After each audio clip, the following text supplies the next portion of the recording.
chose qu'on peut voir très souvent, c'est que les peintres sont comme des gens qui auraient trouvé un trésor, mais qui n'en connaîtraient pas le nom. Et parfois, ils vont demander à un écrivain de dire, d'expliciter, de porter dans le langage ce qu'ils ont trouvé, eux, de façon silencieuse. C'est pas ce qui s'est passé avec Pierre Soulages. Lui, il ne m'a rien demandé. Mais il y a une danse, une attirance et une danse comme ça entre les peintres et les écrivains. Effectivement, vous avez raison. Il y a Matisse avec Aragon, Baudelaire avec les peintres de son époque, et puis beaucoup d'autres. Peut-être parce que la peinture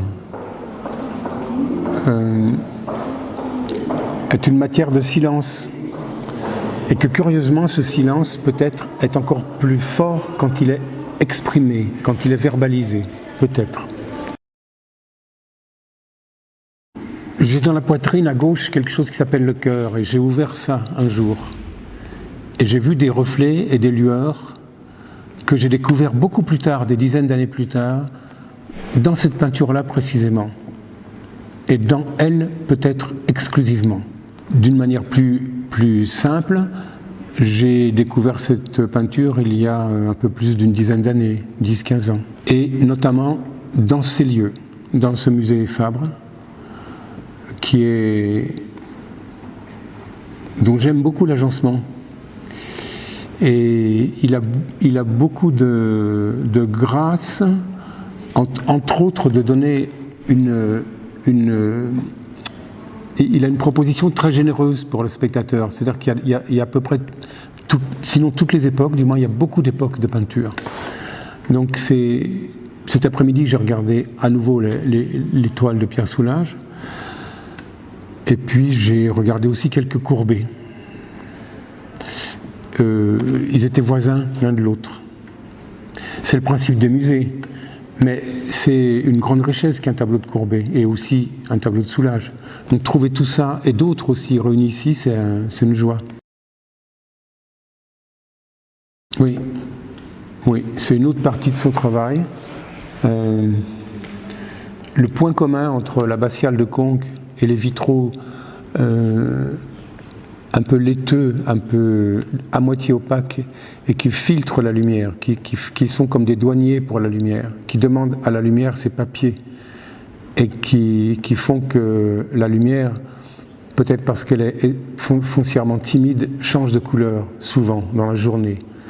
Les vitraux de l'abbatiale de Conques sont parfois roses, parfois bleus, parfois argentés, crémeux. Et le point commun entre ces vitraux et les peintures qui se trouvent ici, par exemple, au musée Fabre, c'est précisément la qualité de silence que ça engendre en nous, et de paix et de contemplation. C'est très vaste ce qu'on appelle une région. Moi-même, j'habite en Bourgogne, dans une forêt, pas très loin du Creusot où je suis né, mais je ne me sens pas appartenant à la Bourgogne, parce que c'est une région qui est beaucoup trop vaste, un peu venteuse et écoutez, je fais à peu près 2 km en dehors de chez moi et je me sens presque à l'étranger. Donc, vous voyez, j'aurais du mal à embrasser, à tenir d'un même regard, ou dans le creux de mes mains, Sète, Montpellier, Rodez et Conques. Qu'est-ce que ça aurait de commun peut-être ? Il y a peut-être quelque chose. On va essayer de gratter la banalité, parce que derrière, il y a souvent quelque chose de vrai. Il y a une puissance solaire, il y a le climat, une puissance solaire. Il y a une rudesse aussi, une rudesse qui me plaît. Une rudesse qui peut parfois être gage de vérité. C'est ce que je saurais dire en réponse à une question qui est un tout petit peu trop large. C'est un très beau mot. Mais fidélité à quoi et à qui ? La vie, elle est très tumultueuse, très tumultueuse. Parfois vous recevez, je parle de manière imagée, un coup de couteau,